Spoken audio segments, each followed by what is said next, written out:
I started off the reading without looking at the book, and then I got the book, luckily. And it was, I mean, like, I liked it in both ways, but like I noticed that you picked lines to leave out. And I don't know if this necessarily relates to nostalgia or not, but it almost felt like as you were reading, you were also reading your work ahead of time or something like that. And so I was wondering, like, what it is like for you to read from a book, lines from a book. Right.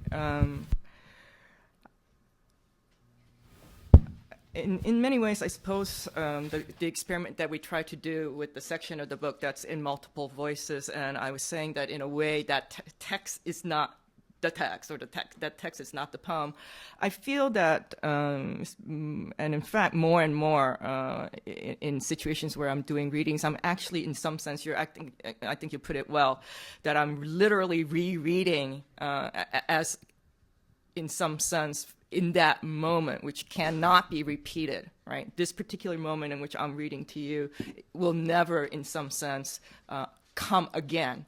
And I think there's a way in which to be able to heed that or pay attention to that. And it's also, in some sense, not only like rereading as a kind of remaking and rethinking the making, but that literally sometimes you can say certain things, like in terms of like physiologically to get something in your mouth and in your breath, and it changes with the room, the people, the temperature, who knows, one's own sort of kinetic resources at any given moment.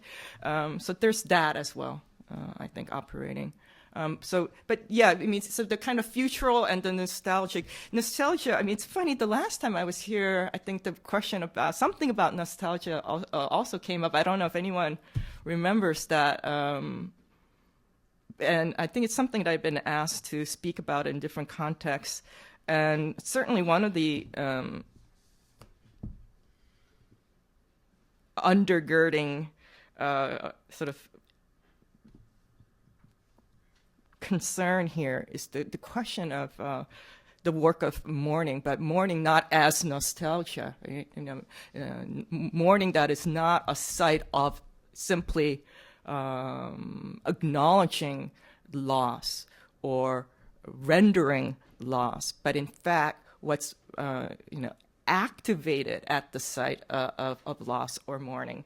So not nostalgia for the loss thing, but nostalgia as it becomes part of a way to literally reconceive or reperceive or rethink something about the loss. So, it's a slightly different kind of swerve away from simply let me experience this nostalgia and let me report it, but that something is created out of that. So I'm looking at you because you raised the question about nostalgia, and I think there's certainly a question about nostalgia, past, loss, absence, right? War. We live in a time of war, and certainly part of my own sort of working and remapping kind of my own literal and not so literal ways of thinking about the mark of war on human beings.